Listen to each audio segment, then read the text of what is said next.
Kembali lagi dengan kelas Matematika Teknik 2, dan yang hari ini mau kita bahas itu mengenai analisis Fourier gitu ya. Kalau penulisannya Fourier tapi bacanya itu Fourier. Oke. Nah, di analisis Fourier ini kita berkenalan dulu dengan yang namanya fungsi periodik. Kita tahu bahwa fungsi periodik itu adalah suatu fungsi fx yang sedemikian apabila diberikan suatu nilai P positif akan memberikan fx tambah P sama dengan fx. Ya, sekali lagi bahwa fungsi periodik itu adalah suatu fx yang apabila diberikan suatu nilai P positif akan memberikan suatu kesamaan, yaitu fx tambah P sama dengan fx gitu ya. Nah, contoh-contoh dari fungsi periodik kita udah pernah juga lihat sebelumnya. Ada fungsi tangen misalnya ya. Tangen itu akan periodik pada nilai P sama dengan pi. Oke.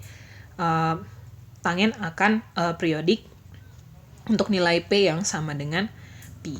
Nah, tapi harus diperhatikan juga ya, kalau tangen ini nanti tidak terdefinisi ataupun sama dengan tak hingga untuk nilai X yang diberikan oleh positif negatif pi per 2, kemudian positif negatif 3 pi per 2, ini tadinya harusnya ada positif negatif ya.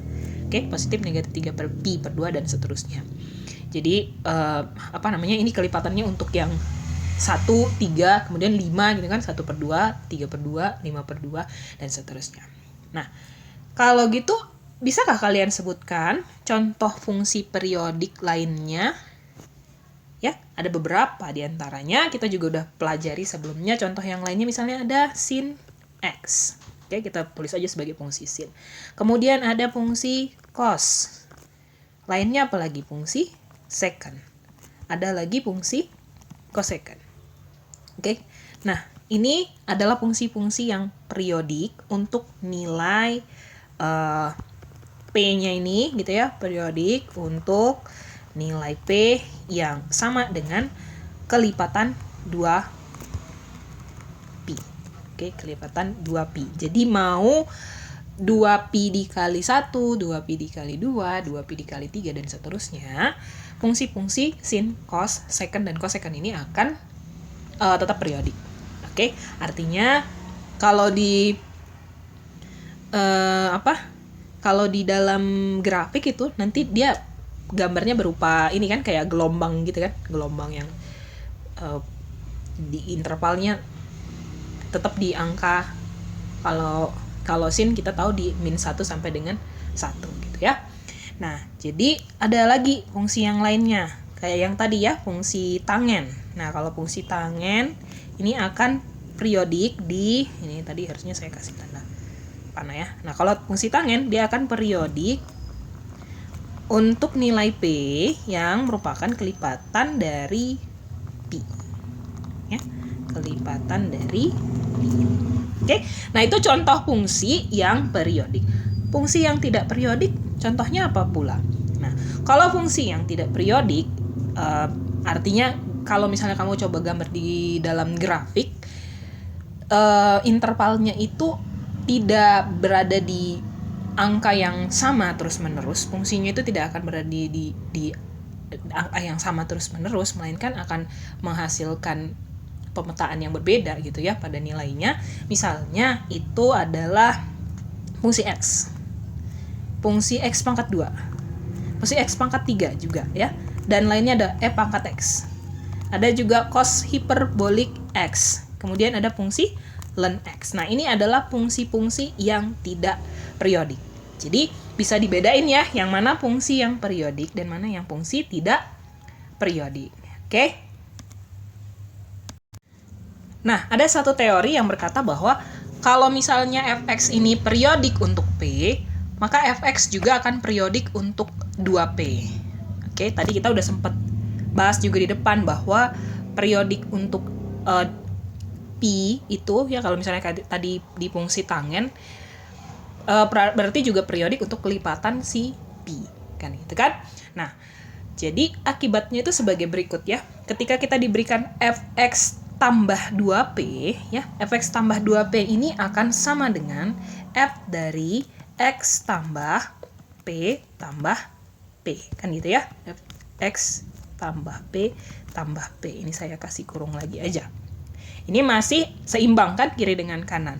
Nah, tadi kita tahu ya bahwa Fx tambah P karena dia merupakan periodik, maka ini akan sama dengan Fx. Yang mengakibatkan persamaan kita di atas ini menjadi F dari, kan gitu ya, X tambah iya, tambah P. Oke, otomatis Fx tambah P karena dia juga merupakan fungsi yang periodik, maka hasilnya menjadi Fx. Oke, jadi kita bisa menyimpulkan bahwa ya, sehingga gitu kan ya, untuk N yang sama dengan 1, 2, 3, dan seterusnya akan berlaku Fx tambah NP akan sama dengan Fx. Ya, syaratnya N-nya adalah bilangan bulat yang positif, berjalan dari 1 sampai dengan seterusnya. Oke, nah akibat dari teori tersebut, kita dapat lihat juga bahwa jika Fx dan Gx memiliki periode P, maka A Fx tambah B Gx, di mana A dan B-nya itu adalah konstanta, ya, jumlahannya ini juga akan periodik di P. Iya. Jadi kalau ada Fx Gx periodik di P, kalau dijumlahkan si Fx dan Gx ini tadi, bahkan kalaupun kita berikan konstanta pengali A dan B pada masing-masing Fx dan Gx, jumlahan keduanya itu akan periodik juga di P. Oke, nah ingat dasar ini ya. Jadi sekarang kita mau explore ke yang fungsi-fungsi trigonometrik tadi. Apabila kita diberikan fungsi yang periodik pada kelipatan P sama dengan 2pi, ya, maka ini dia fungsi-fungsinya. Ada 1, ada cos X, ada sin X, ada cos 2X, sin 2X. Oke, dilanjutkan lagi dengan cos nx, sin nx. Saya bikin 3 titik di sini karena ini sebenarnya nyambung dengan cos 3x, sin 3x, cos 4x, sin 4x. Jadi saya kasih 3 titik, lalu saya notasikan bilangan bulat tersebut dengan n. Oke, nah semuanya ini ya, ini kita sebut sebagai sistem trigonometrik. Kenapa demikian? Karena dia itu periodik pada kelipatan P yang sama dengan 2pi. Sebagai catatan tambahan, 1 dalam hal ini yang di sini ya, sebenarnya dia ini kan periodik pada periode apapun ya, boleh mau periode pi, mau periode 2pi, mau periode 3pi, it's okay, dia tetap akan periodik. Tapi kita masukkan saja ke dalam sistem trigonometrik ini. Kenapa kita masukkan? Nah, nanti ada maksudnya kenapa 1 tetap kita masukkan ke dalam sistem trigonometrik. Oke? Nah, dari sini kita beranjak ke suatu deret ya. Suatu deret yang diberikan oleh sistem yang tadi kita punya itu. Deretnya diberikan sebagai berikut. Kita punya ada A0. Lalu ada A1 cos X. Lalu ada B1 sin X. Dilanjut dengan A2 cos 2X. Dilanjut dengan B2 sin 2X.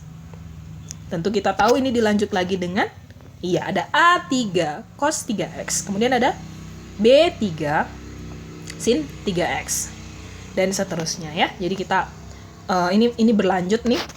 Masih berlanjut nih ceritanya ini sampai dengan hingga gitu kan. Jadi kita biarkan dia sebagai 3 titik di belakang.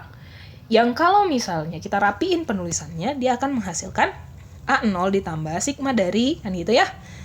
N berjalan dari 1 sampai dengan tak hingga pada AN cos NX ditambah BN sin NX. Oke, kedua bentuk ini adalah bentuk yang ekivalen satu dengan yang lainnya. Kalau di buku, tadi saya tidak sempat bilang di beberapa ya, kalau di buku pegangan yang Kreyszig itu kalian bisa cek di 11, chapter 11 ya. Nah, kalau di buku, persamaan ini kita namai dengan persamaan 4. Nanti kalian bisa baca lagi ya tentang persamaan 4 ini. Nah, sekarang kita punya konstanta-konstanta. Konstanta-konstantanya itu kita kumpulin, yaitu ada A0, A1, B1, A2, B2, dan seterusnya. Nah, konstanta-konstanta ini kita sebut sebagai koefisien deret. Oke, koefisien deret. Nah, dalam hal ini deretnya itu periodenya adalah 2pi. Oke, atau dengan kata lain periodik pada P sama dengan 2pi. Nah, di sini perhatikan bahwa jika koefisien deret konvergen, maka jumlahnya juga merupakan fungsi dengan periode 2pi. Maksudnya jumlahnya merupakan fungsi yang periodik ya. Ini tadi saya harusnya tambahin. Fungsi yang periodik. Oke, sekali lagi kita ketahui, kita dapati nanti koefisien-koefisien deret ini konvergen. Akibatnya adalah jumlahnya ini akan menjadi fungsi yang periodik.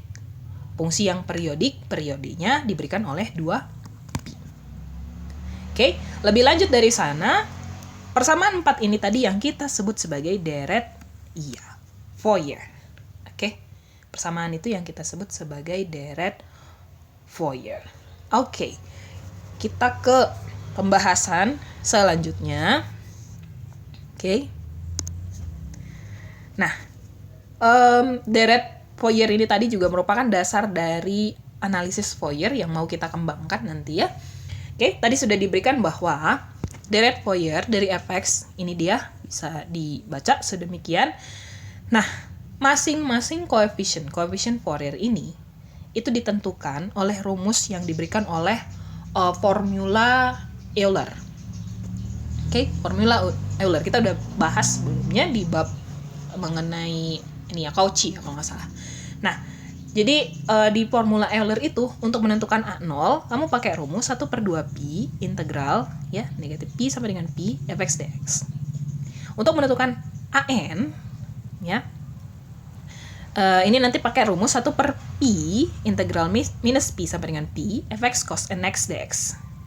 Untuk menentukan BN pakai rumus 1/pi integral negatif pi sampai dengan pi fx sin nx dx. N-nya ini berjalan dari 1, 2, 3, dan seterusnya. Jadi khusus yang A0 kita pakai yang ini. Yang lainnya kita AN maupun BN untuk N berjalan dari 1, 2, 3, dan seterusnya kita pakai yang 2 ini. Oke, jadi ini dasarnya. Nah, kita ke pembahasan selanjutnya kalau gitu.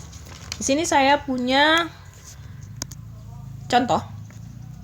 Oke, kita mau menentukan koefisien Fourier ya, Fourier dan deret Fourier. Apabila diberikan fx sama dengan negatif k pada interval negatif pi sampai dengan 0 untuk interval yang terbuka, dan fx akan sama dengan k positif k untuk interval yang diberikan oleh 0 sampai dengan pi pada interval yang terbuka. Oke. Nah, kita diberikan juga keterangan bahwa fungsi ini periodik untuk periode 2pi ya, bahwa fx tambah 2pi sama dengan fx. Nah, bagaimana cara mengerjakannya kalau gitu? Bagaimana cara menentukan koefisien Fourier-nya dan bagaimana cara menentukan deret Fourier-nya? Ya. Nah, sebelum kita coba selesaikan persoalan ini tadi, ada satu notes yang mungkin saya harus ingatkan kepada kalian juga ya, bahwa nanti kalian akan ketemu dengan bentuk ini, integral 0. Mungkin penasaran nanti ya, integral 0 ini apa sih? Oke, nah integral 0 dx sama dengan berapa? Oke, kita bedain dulu ya, integralnya itu nanti ada yang integral tentu dan ada integral yang tak tentu. Kalau di integral tak tentu, kalau kamu dikasih soal integral dari 0, let's say terhadap x, ini hasilnya akan sama dengan konstanta sembarang ya. Karena kenapa demikian? Karena kita tahu bahwa turunan dari konstanta berapapun itu hasilnya adalah 0, sehingga anti derivatif dari 0 adalah suatu konstanta. Jadi kalau integralnya tak tentu. Nah, bedakan pada saat ketemu integral yang tentu. Nah, kalau integral yang tentu, let's say misalnya kita mau mengintegralkan 0 nih, dx ya, tapi ada batasan a sampai dengan b. Oke. Secara dasarnya, secara rumusnya, kita tahu bahwa kalau integral tentu itu kan kita harus ada 2 nilai yang dikurangkan ya. Harus ada 2 nilai yang dikurangkan. Dalam hal ini, kita anggap kita mengurangkan konstanta dengan konstanta. Jadi hasilnya adalah 0. Ini secara intuitif ya, saya nggak ngasih pembuktian formalnya. Tentu ada pembuktian formalnya, tapi ini secara intuitif. Kalau kamu ketemu integral 0 pada bentuk integral tak tentu, hasilnya adalah konstanta. Tapi kalau misalnya integral 0 pada integral yang tentu, hasilnya adalah 0. Jadi nanti dibedain ya, yang satu dengan yang lainnya. Oke, nah itu basicnya. Jadi sekarang kita mau kerjain soal yang ini tadi, ya. Kita kerjain soal yang ini tadi. So, untuk mendapatkan A0 ya, terlebih dulu. A0 tadi rumusnya apa? 1/2pi integral dari negatif pi sampai dengan pi fx dx. Oke, nah di sini ya, biar lebih jelasnya lagi, saya bikin gambarnya aja deh ya. Kan tadi kamu punya fungsi, fungsinya tadi apa? Fx sama dengan, ada dua nilai, ada negatif k dan ada k. K untuk negatif pi kecil, x kecil 0, dan untuk k ini dari 0 ya, berjalan dari 0 sampai dengan pi. Oke, nah kalau kamu gambar dengan grafik ya, kamu coba gambar dengan grafik, kurvanya itu nanti dia kayak gini. Oke. Nah, terus kita buat saja di sini negatif pi, kita buat di sini si pi. Tentu di sini ada 2pi, sebelah sini kita bisa tulis min 2pi. Gitu ya. Nah, sekarang pada interval minus pi sampai dengan 0 diberikan oleh negatif k dan k. Kita boleh letakkan di mana saja ya, kalau k kan konstanta. Bolehlah di sini misalnya ya, ini negatif k dan ini adalah si k. Oke. Nah, terus sekarang kita gambar grafiknya. So, untuk gitu kan, negatif pi sampai dengan 0, ini dia di posisinya di sini. Di sini ya. Oke, ini grafik kita. Dan untuk yang 0 sampai dengan pi, dia diberikan oleh k yang positif. Jadi dia kayak gini. Mana nih kira-kira? Di sini lah ya. Good. Oke. Nah, terus kalau kayak gini berarti kan apa ya? Fungsinya itu tidak kontinu. Ya nggak sih? Terlihat ya bahwa dia tidak kontinu untuk x yang sama dengan 0. Ya, di sini kan dia jadinya keputus nih. Ini kalau di kalkulus 2, kalau nggak salah matematika dasar 2, kita kasih dia lingkaran bulat aja gitu kan, bulat kosong. Oke, jadi dia tidak kontinu pada saat nilai x-nya sama dengan 0.